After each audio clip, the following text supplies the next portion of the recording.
parts. In Section 3 of his paper, Grupp provides a typical description of composition.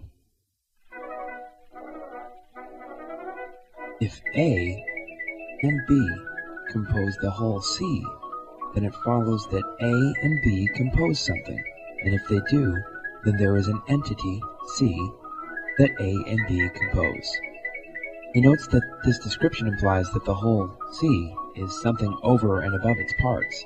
To hold that the whole is in some sense distinct from its parts is to avoid reducing the object to a mere coincidence of parts, and thus maintain that there is such a thing as a whole. To demonstrate the problem with this, Grupp provides the example of a leafless tree as used by the British philosopher David Wiggins.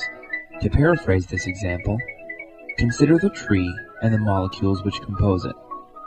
The tree and the molecules are in the same place at the same time, as it's the molecules which make up the tree.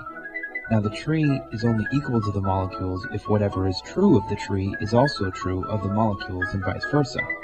It follows then that the tree equals the molecules only if the tree and the molecules have exactly the same properties, including those of persistence and survival through change.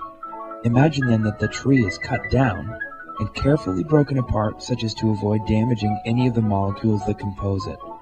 It would seem in this case that the tree has not persisted, whereas the molecules have, therefore the tree and the molecules cannot be identical.